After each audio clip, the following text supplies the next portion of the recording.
ప్రేక్షకులకు స్వాగతం.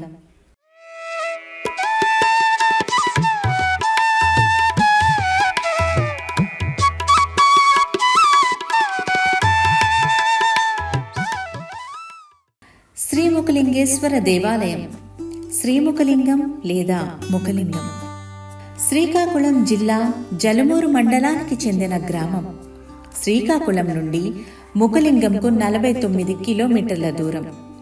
ఇక్కడ ముఖలింగేశ్వర స్వామి, భీమేశ్వర స్వామి, సోమేశ్వర స్వామి ఆలయాలున్నాయి. ఇవి చక్కని శిల్పాలతో కనుల పండుగ చేస్తాయి. శ్రీ ముఖలింగేశ్వర స్వామి దేవాలయం గల ఈ ఊరు పంచపీఠ స్థలముగా ప్రసిద్ధి చెందింది. దీనినే ముఖలింగ క్షేత్రమని కూడా పిలుస్తారు. ఇక్కడ ముఖలింగాలయాన్ని మధుకేశ్వర ఆలయం అని కూడా అంటారు. గణేశుడు మరియు మురుగన్ కోసం ఇక్కడ ఉపమందిరాలు ఉన్నాయి.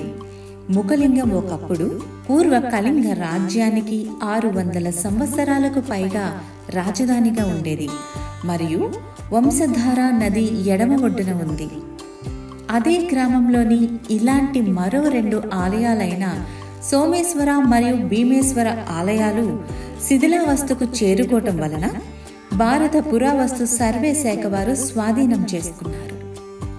ఇక్కడ లింగం రాతితో చెక్కింది కాదు, ఇప్ప చెట్టు మొదలను నరికివేయగా అదే ముఖలింగంగా ప్రసిద్ధి చెందింది.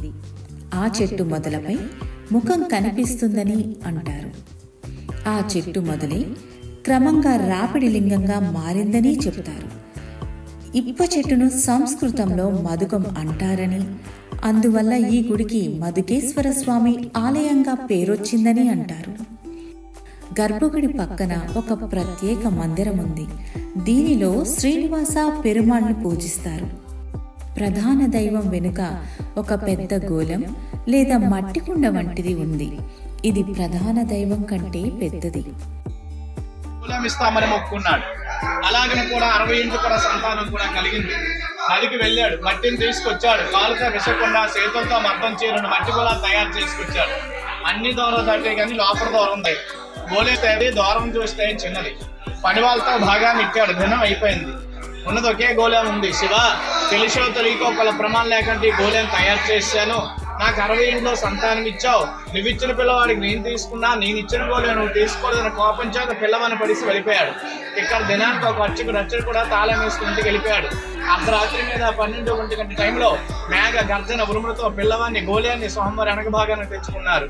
తెల్లవారు మరొక ఒక అర్చకుడు తలుపు తీయగానే పిల్లవాడు అందరూ వేడుస్తున్నాడు. అప్పుడు కుమ్మన్నాకన కౌరు పెడితే కుమ్మన్నాకన వచ్చాడు. కుమ్మన్న తీసుకెళ్ళిపోయాడు. 21 రోజుల తర్వాత శాస్త్ర ఘట్టాభిషేకం చేశారు. ఇప్పుడు కూడా సంతానం లేని వాళ్ళు, కళ్యాణం లేని వాళ్ళు, వ్యాపారం లేని వాళ్ళు, ఉద్యోగం లేని వాళ్ళు, మనసులే సమస్యలున్న గోళం ముట్టుకున్న వాళ్ళకి మనసులున్న కోరిక కూడా జయప్రదం అవుతుంది.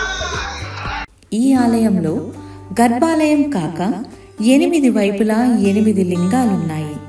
ఇక్కడి అమ్మవారు వరాహీదేవి. సప్త మాతృకలలో ఆమె ఒకరు. మిగిలిన వారు బ్రహ్మి, మహేశ్వరి, కౌమారి, వైష్ణవి, ఇంద్రాణి. వీరు పార్వతీదేవి అవతారాలు. ఇక్కడి శిల్పాలలో వరాహవతారం, వామనావతారం, సూర్య విగ్రహం ఉండటం విశేషం. ఇక్కడ మహాశివరాత్రికి గొప్ప ఉత్సవం జరుగుతుంది. ఆ రోజున లక్షలాది మంది భక్తులు ఈ ప్రదేశానికి వచ్చి వంశధారా నదిలో పవిత్ర స్నానం చేసి తమ పాపాలన్నింటినీ పోగొట్టుకుంటారు. ఈ స్నానాన్ని చక్రతీర్థ స్నానం అని పిలుస్తారు. ఈ ఆలయాన్ని ఉదయం 5 గంటల నుండి మధ్యాహ్నం 12:30 వరకు, అలాగే మధ్యాహ్నం 2 గంటల నుండి రాత్రి 7:30 వరకు భక్తుల దర్శనార్థం తెరిచి ఉంచుతారు.